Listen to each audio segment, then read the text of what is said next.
여기는 디베랴 호수예요. 갈릴리 호수라고도 하지요. 이곳에 아주 오랜만에 보이는 얼굴들이 있어요. 바로 베드로와 제자들이에요.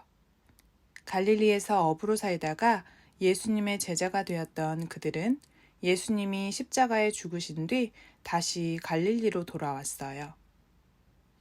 어두컴컴한 밤, 베드로는 다른 제자들에게 말했어요. 나는 그냥 고기나 잡으러 갈래. 그러자 다른 제자들도 말했어요. 나도 같이 가자. 나도 갈래. 제자들은 고기를 잡기 위해 배를 타고 디베랴 호수로 나갔어요.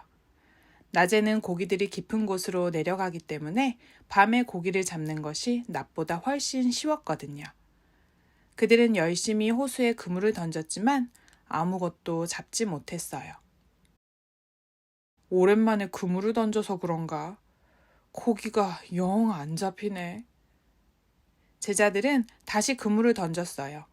2번, 3번, 밤새도록 그물을 던졌지만 아무것도 잡히지 않았어요. 아니, 이게 무슨 일이야? 이상하네. 왜 이렇게 고기가 안 잡히지? 제자들은 밤새도록 빈 그물만 끌어올렸어요. 어휴, 오늘은 그냥 집에 가야 하나?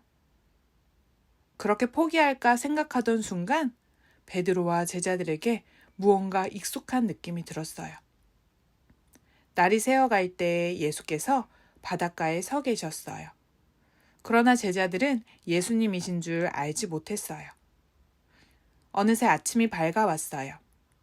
어둠이 서서히 걷히자 호숫가에 어렴풋이 한 사람의 모습이 보였어요.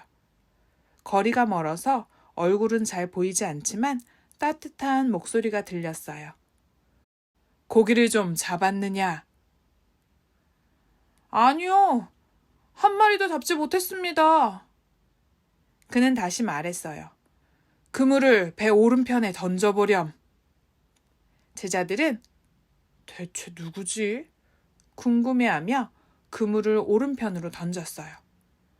제자들이 그물을 끌어올리자 밤새도록 한 마리도 잡지 못했던 물고기가 그물을 들 수 없을 정도로 가득했어요. 이야, 너무 무거워서 끌어올릴 수가 없어. 이야, 엄청난 물고기야. 오.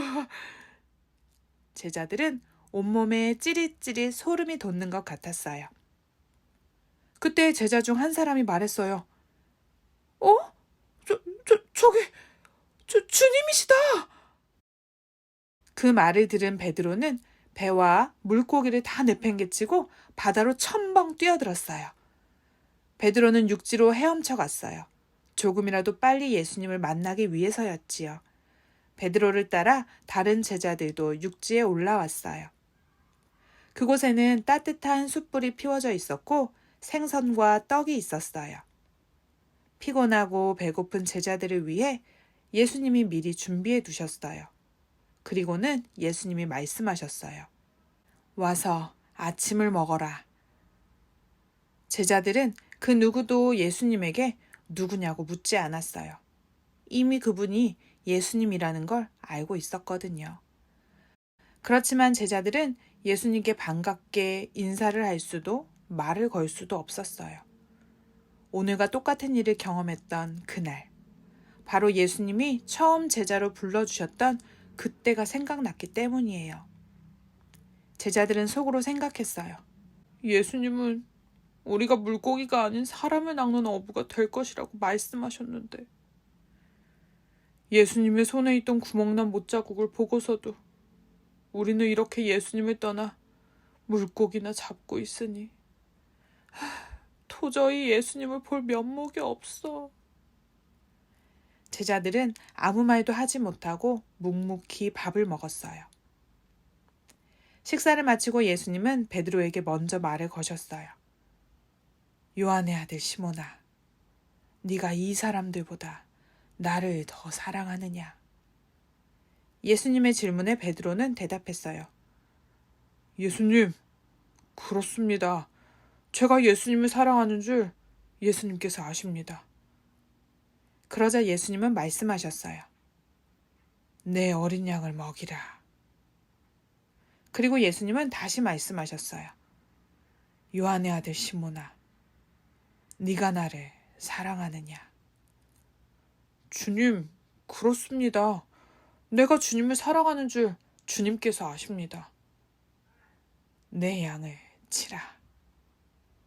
그리고 예수님은 세 번째 같은 질문을 하셨어요. 요한의 아들 시몬아, 네가 나를 사랑하느냐? 주님이 무려 3번이나 같은 질문을 하시니 베드로는 근심이 되었어요. 주님이 모든 것을 아십니다. 내가 주님을 사랑하시는 줄 주님께서 아십니다. 예수님이 마지막으로 말씀하셨어요. 내 양을 먹이라. 그리고 나를 따르라.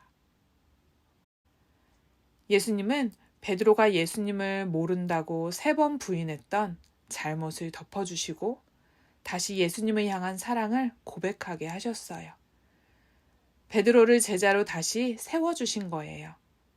그렇게 예수님은 베드로와 제자들을 처음 만난 그날 사람을 낚는 어부가 되라고 말씀하신 것처럼 다시 한번 그들을 제자로 부르시고 사명을 주셨답니다.